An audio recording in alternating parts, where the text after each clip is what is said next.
নমস্কার বন্ধুরা, আমার চ্যানেলে সবাইকে স্বাগত। আজকে কিন্তু আমি আবারও একটা নতুন রেসিপি নিয়ে হাজির হয়েছি তোমাদের সামনে। আজকে কিন্তু আমি তোমাদের সাথে শেয়ার করব ডিমের পাতুরি রেসিপি। তো তোমরা ডিমের পাতুরি এইভাবে কে কে বানিয়ে খেয়েছো অবশ্যই কিন্তু কমেন্ট করে জানিও। দেখো, তার জন্য কিন্তু আমি এখানে 4টে ডিম নিয়ে নিয়েছি। ডিমগুলোকে আমি প্রথমে সিদ্ধ করে নেব।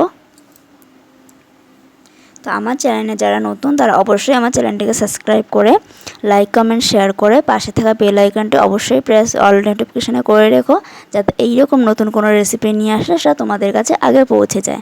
আর যারা যারা অলরেডি আমার নতুন বন্ধু হয়ে পাশে আছে তাদেরকে অসংখ্য ধন্যবাদ, এইভাবে পাশে থেকো। তো দেখো, আমি ডিমগুলো কিন্তু সিদ্ধ করে নিয়েছি। এবার ডিমগুলোকে কিন্তু আমি ছুলে নেব। ডিমটা একটু বেশি সিদ্ধ করলে তাহলে কিন্তু ডিমের খোসাটা খুবই সুন্দরভাবে উঠে যায়। দেখো কত তাড়াতাড়ি উঠে গেছে দেখো। এবার এভাবে একটা একটা করে সব ডিমগুলোকে আমি ছাড়িয়ে নিচ্ছি।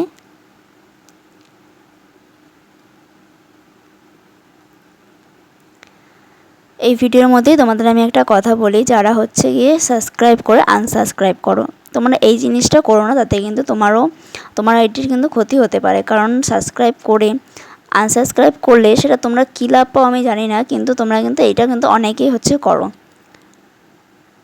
এবার দেখো, আমি ডিমগুলো কিন্তু সব ছুলে নিয়েছি। এবার কিন্তু একটা ছুরির সাহায্যে মাঝখান থেকে অর্ধেক করে কেটে নেব। তো খুব সুন্দর করে কিন্তু আমি কেটে নিচ্ছি। এভাবে কিন্তু সব ডিমগুলো কিন্তু আমি কেটে নেব।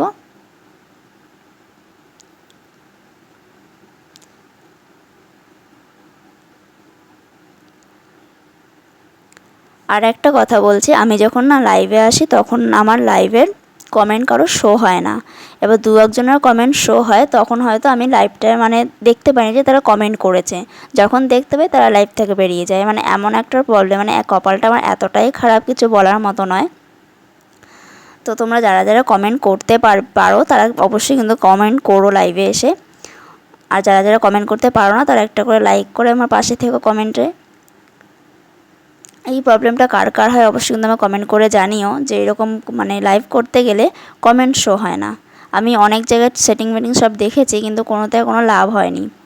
তাও কি করব, এই তাও লাইভটায় আসতে হয়। তো দেখো তো যাক, ছাড়ো এসব কথা। আবার রেসিপিটা আমি চলে আসি। দেখো, ডিমগুলো কিন্তু আমি কেটে নিয়েছিলাম। আর এখানে নিয়েছি এখানে লঙ্কা বাটা, এখানে আমি কাঁচা লঙ্কা বেটে নিয়েছি। আর দিচ্ছি এখানে হলুদ, এই লবণ স্বাদ মতো। এখানে কিছুটা দেবো পেঁয়াজ বাটা।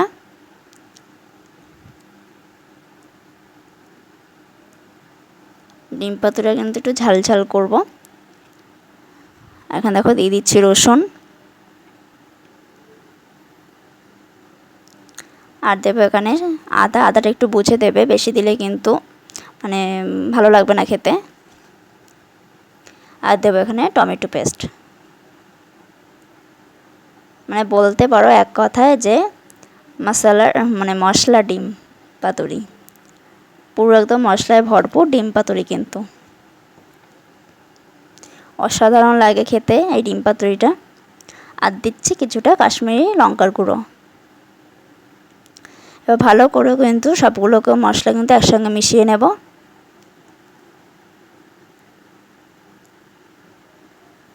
আর দিচ্ছি এখানে কিছুটা সর্ষের তেল। সর্ষের তেলটা কিন্তু অবশ্যই অ্যাড করবে, নাহলে কিন্তু পাতুরির টেস্টটাই আর নষ্ট হয়ে যাবে।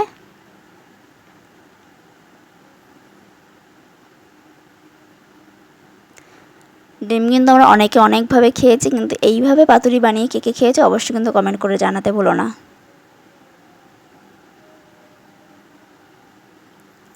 এবার দেখো, মশলাটা ভালো করে কিন্তু মিশিয়ে নিয়েছি। এবারে যে ডিমগুলো কেটে রেখেছিলাম সেই ডিমগুলো কিন্তু একে একে কিন্তু আমি সেই মশলার উপর দিয়ে দিচ্ছি।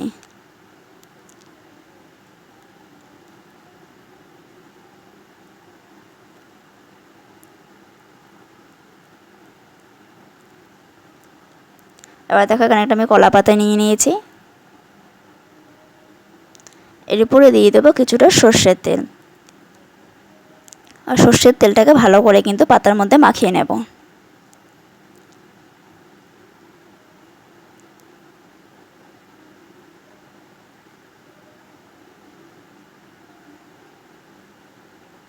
দেখো খুব সুন্দর করে কিন্তু আমি তেলটা মাখিয়ে নিয়েছি। এবারে যে ডিমগুলো, দেখো ডিমের উপরে মশলাটা দিয়ে ভালো করে মশলাটা দিয়ে দিচ্ছি। দিয়ে এবারে কিন্তু একে একে আমি পাতার উপরে সাজিয়ে দেবো। একইভাবে কিন্তু মশলাগুলো ডিমের উপরে দিয়ে সাজিয়ে দেবো। তো খুব সুন্দর করে কিন্তু আমি ডিমের উপর মশলাগুলো সব একইভাবে কিন্তু মাখিয়ে আমি কিন্তু পাতার উপরে দিয়ে দিচ্ছি।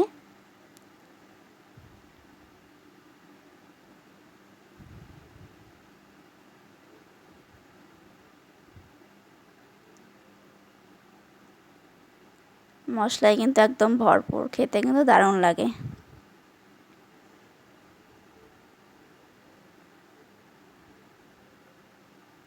আসলে মশলাটা আমি কিন্তু পেস্ট করে দিয়েছি বলে ওর জন্য কিন্তু এরকম ভাব লাগছে। যদি তোমরা কুচিয়েও দিতে পারো, এই পেঁয়াজটা হয়তো কুচিয়ে দিলে বা টমেটোটা কুচিয়ে দিলে তোমরা সেটাও করতে পারো। কিন্তু এইভাবে করলে কিন্তু একটা মানে কাই মতন মানে গ্রেভি মতন হয়, খেতে কিন্তু ভালোই লাগে। তো দেখো একইভাবে কিন্তু আমি সব ডিমগুলোকে মেখে এরকমভাবে পাতের উপর দিয়ে দিচ্ছি।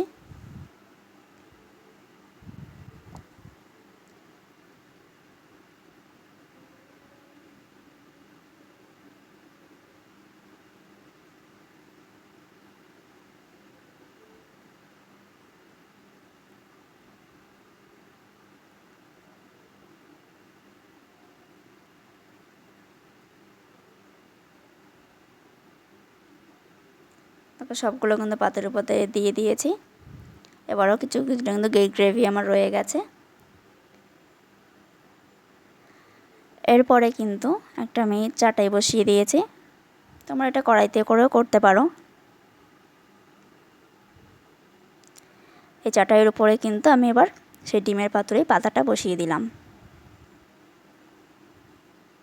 এবার যে মশলাটা রয়েছে সেই মশলাটা কিন্তু উপর থেকে ছড়িয়ে দিচ্ছি।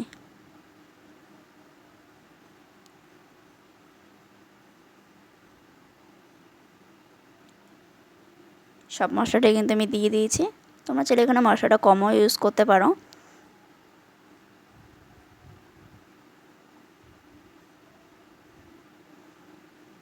দেখো কত সুন্দর লাগছে দেখতে। যতটা সুন্দর লাগছে ততটাই কিন্তু খেতে দারুণ। তো দেখো খুব সুন্দর করে কিন্তু ফুটছে আমার ডিম পাতুরিটা। জলটাও প্রায় শুকিয়ে এসেছে। এবার কিন্তু দেখো নিচ থেকে তোমার পাতাটা দেখবে, দেখো হালকা করে কিন্তু দাগ লেগেছে। বেশি দাগ লাগাতে যাবে না, তাহলে কিন্তু পুড়ে যাবে। এবার কিন্তু আমি ডিমটা নামিয়ে নেব।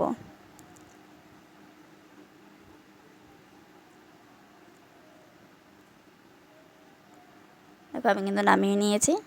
এবার আবার একটা কলা পাতা নিয়েছি। এবার কলা পাতায় আবারও কিছুটা তেল মাখিয়ে নেব।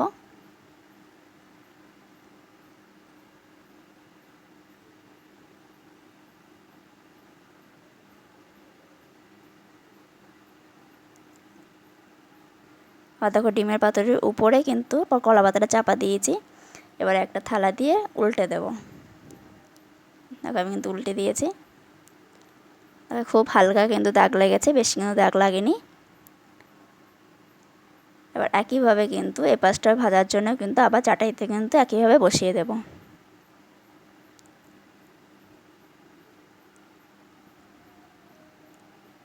এবার দেখো আমি পাতাটা তুলে তোমাদের দেখাবো কত সুন্দর হয়েছে পাঁচটা ভাজা।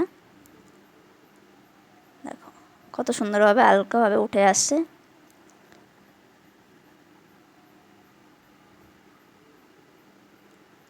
এবার উল্টে দেওয়ার পরে তারপরে কিন্তু আমরা আরও কিছুটা সর্ষের তেল উপর থেকে দিয়ে দেব। ঘুরিয়ে ঘুরিয়ে কিন্তু চারপাশটা কিন্তু দিয়ে দিলাম একইভাবে।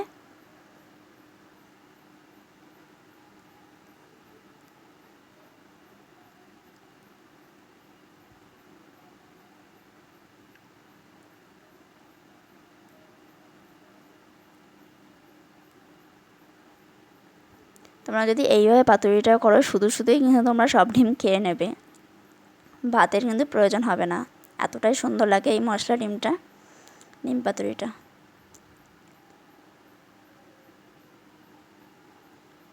তো দেখো আমার কিন্তু পাতুরিটা প্রায় হয়ে গেছে। এবার কিন্তু আমি নামিয়ে নেব।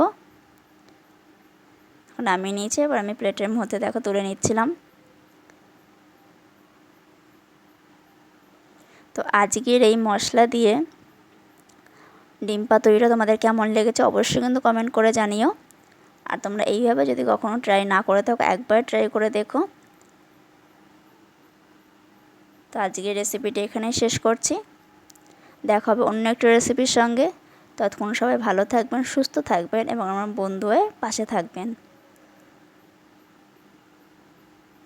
অসাধারণ স্বাদ হয় কিন্তু এই ডিম পুরির, ডিম পুরি না, ডিম পাতুরি। টাটা।